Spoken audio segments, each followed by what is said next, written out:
गर्मी का मौसम आते ही अंडमान निकोबार द्वीप समूह के कई भागों में जल आपूर्ति और पानी को लेकर समस्या उत्पन्न हो जाती है। अंडमान लोक निर्माण विभाग और अंडमान निकोबार प्रशासन की ओर से जल आपूर्ति को सुनिश्चित करने के लिए कई अल्पकालिक, मध्यकालिक और दीर्घकालिक उपाय किए गए हैं ताकि द्वीपवासियों को पानी की जो जल आपूर्ति है उसकी कोई समस्या ना हो। दक्षिण अंडमान और श्री विजयपुरम में हमने अपने पिछले एपिसोड में आपको बताया कि धनिखाड़ी बांध में पानी का स्तर कितना है और आगामी कितने महीनों तक अगर मानसून डिले भी होती है तो उससे जो श्री विजयपुरम के निवासी है उनको जलापूर्ति की ऐसी कोई समस्या नहीं होगी। लोक निर्माण विभाग के मुख्य अभियंता इंजीनियर टी.के. प्रिजित रेख ने भी हमें बताया कि अगर 30 मई तक भी मानसून डिले होती है तो भी कर्टेलमेंट नहीं किया जाएगा और हमें उम्मीद है कि 18 से 20 मई तक मानसून दक्षिण पश्चिम मानसून यहाँ पर आ जाती है तो इससे जलापूर्ति की समस्या का कोई प्रश्न ही नहीं उठता है। फिलहाल मध्योत्तर अंडमान भी ऐसा एक क्षेत्र है जहां पर जलापूर्ति एक प्रमुख समस्या रही है और गर्मी के मौसम में लोगों को काफी समस्याओं का सामना करना पड़ता है।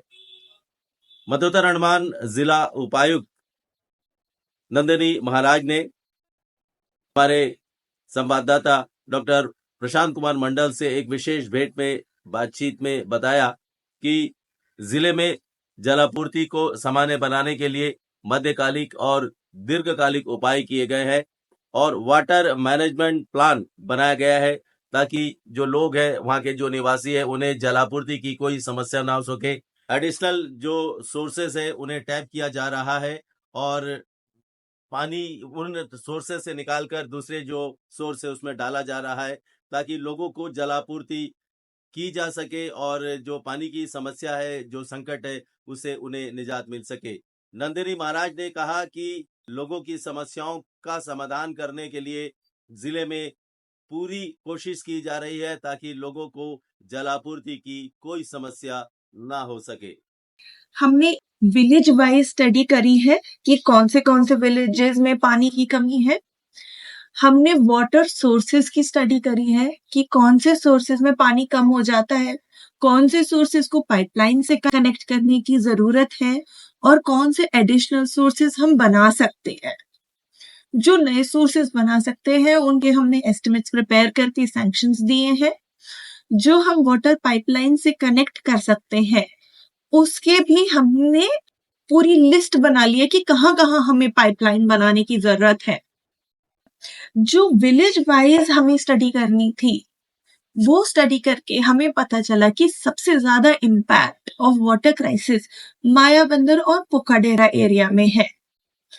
यहाँ पे हमने वाटर सप्लीमेंट करने के लिए बहुत प्रयास किए और बहुत सालों बाद हम सक्सेसफुल रहे हैं एक एडिशनल वाटर सोर्स टैप करने में। वो मायाबंदर पीडब्ल्यूडी और डिस्ट्रिक्ट एडमिनिस्ट्रेशन की बहुत बड़ी उपलब्धि है। मायाबंदर पोकाडेरा में जो पानी की कमी आई थी उसको पीडब्ल्यू हेडक्वार्टर ने बहुत सीरियसली लिया। इमीडिएट बेसिस पे सुपरिटेंडेंट इंजीनियर को भेजा। सुपरिटेंडेंट इंजीनियर ने एक्सटेंसिव फील्ड विजिट्स करने के बाद बिरसा नाला को आइडेंटिफाई किया और बिरसा नाला से विद इन 1 वीक पाइपलाइन लेकर के पानी टैंकर के थ्रू विड्रॉ करके हमने जो एग्जिस्टिंग वाटर सप्लाई कोरंग नाला से आ रहा था उसको हमने सप्लीमेंट किया। तो ये हमारा इमीडिएट बेसिस पे वाटर क्राइसिस मैनेजमेंट है। अब हम इक्वली वाटर डिवाइड कर पा रहे हैं पूरे सप्लाई चेन में और अप्रैल और मई में एक्सटेंसिव कमी ना आने के लिए हम तैयार है। जो हमारा प्लान है वाटर सप्लाई का वो इक्विटेबल होगा और एंड तक सस्टेन करेगा। लेकिन हम चाहते हैं कि अगले साल और भी कम पानी की स्कार्सिटी हो। उसके लिए हमने मिड टर्म प्लान्स बनाए हैं for water augmentation and water management और हमने लॉन्ग टर्म प्लान्स भी बनाए हैं कि अगले 30 साल तक हम कैसे मायाबंदर, दिगलीपुर और रंगत का वाटर मैनेजमेंट इंप्रूव कर सकते हैं। ये प्लान्स विलेज वाइज कमेटी में अप्रूव हुए हैं, फिर डिस्ट्रिक्ट वाइज कमेटी में अप्रूव हुए हैं और आज स्टेट कमेटी में भी पुट फोर्थ कर दिए गए हैं।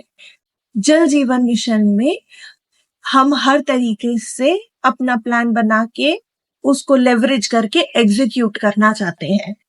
Water management is a top priority for the district as well as for the union territory. The eco of India news channel के लिए मैं राकेश चंद्रलाल।